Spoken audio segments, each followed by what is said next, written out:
Hey dudes, CI here. All right, today's the day. It's publication day.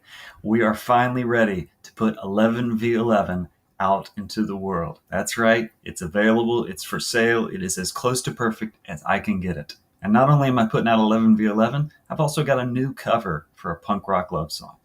There you go, look at it. That's Amazon. And right here's 11v11 looking all sweet, and there's the new cover for Punk Rock Love Song. Yep, they're for sale. They're also for sale on Barnes and Noble and iTunes. That's just the audiobook, of course.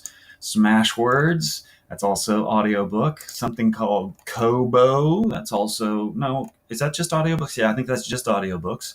You guys do Goodreads? I totally do Goodreads. It's available on Goodreads. That's right. Look at that. I mean, you can't buy it here, but you can, tell people that you're reading it and rate it and all that stuff.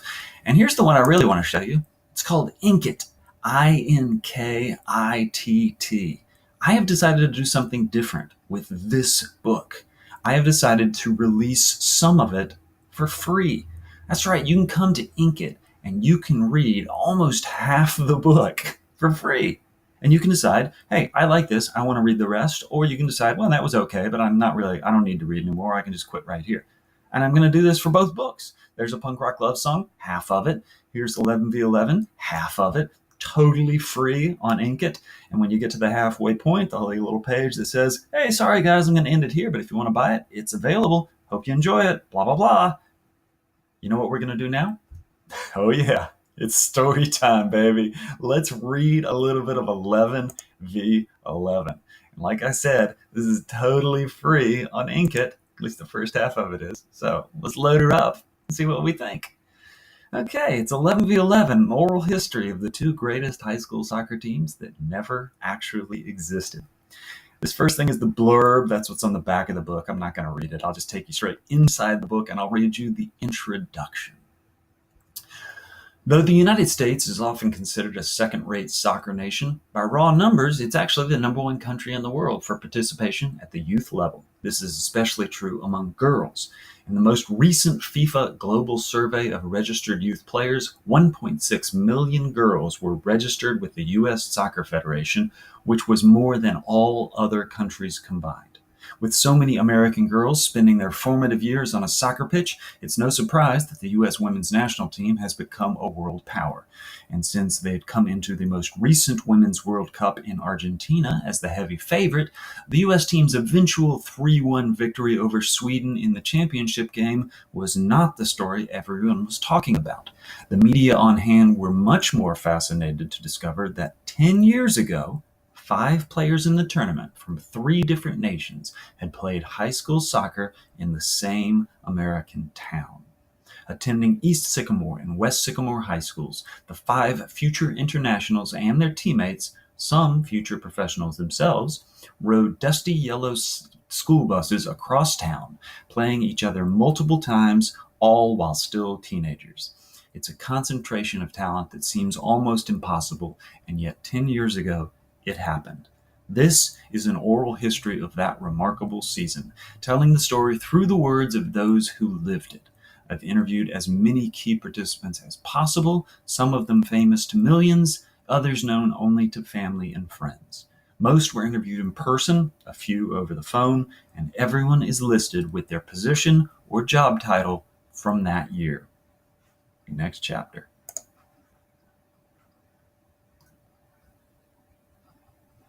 West Sycamore. As you can see, this is set up like an oral history, so I am interviewing people.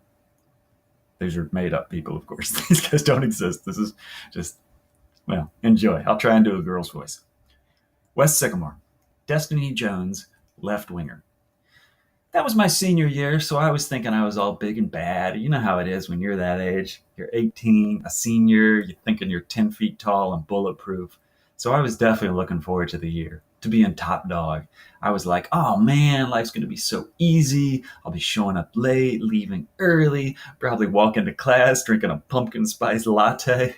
I guess I thought that's what it meant to be an adult, walking around all day with a pumpkin spice latte. But soccer-wise, I wasn't expecting anything special that year. No one was. You got to realize back then, West Sycamore was a football school. My brothers all played football. Zach was the starting running back. He was the star in the family, not me. Nobody cared about soccer, much less girls soccer. We were nobody. I'd been on the team 3 years, and I think we'd gone 7-7 every year, maybe 8 wins tops. So, going into that senior year, I figured it would be about the same. I knew we were going to have a new coach, some lady, Nikisha Nolan, but what would that mean? Would everything change? Would nothing change? Somewhere in the middle? We didn't know. All I knew was I wanted my pumpkin spice lattes. Susan Douglas, right winger. I didn't really have expectations. Back then, soccer wasn't about winning games or winning championships. Those things were cool, I guess, but for me, soccer was an escape, a way to escape my real life. See, that year, I guess it was my junior year, that was, honest to God, one of the toughest years of my life. Maybe the toughest ever. I know, right? Probably everyone else you interview, they're going to say how amazing the year was, best year ever, that sort of thing. But for me, life kind of sucked back then, that year especially. So, winning or losing, good team or bad, I wasn't thinking about that. I just wanted to play soccer, escape my crappy life for a while. Martha Sullivan, forward. That was my senior year, so there was all the usual senior stuff, kings of the school, graduation coming up, all that. I remember being pretty stressed about college. I didn't think I'd be able to go. My family, we weren't dirt poor or anything, but we definitely weren't rich. Not rich enough to pay for college. Plus, my grades were only okay. My GPA was probably like 2.9, 3.0, something like that. Not good enough to get an academic scholarship. And I wasn't good enough to get an athletic scholarship either. I mean, I'd scored two goals the year before. Schools don't come banging your door down if you've got stats like that. So I was like, dang, maybe I could join the army or something, get them to pay for college. I didn't want to join the army, but if I had to, maybe I would. So that's what I was thinking about that year. Expectations for the team, 8 wins, 9 maybe. Did I expect things to improve the way they did? No way, not in my wildest dreams. Clementine Tiamal, central defensive midfielder. She's got a French accent. Can I do a French accent? That was my second year. That was my second year on the team. My second year in America. We'd come from Cote d'Ivoire. That's not French. I can't do a French accent. And it's not just a French accent. I've got to do a French African accent. So I can't do that. I'm just going to stop there. How about that? I'll let you come up with the French African accent for Clementine Tiamal so that when you read it, you can come up with it in your head and probably do a better job than I did just then. But anyway, that's the book. It's an oral history. It's completely made up, but you see kind of what the style is. And why don't you go read it?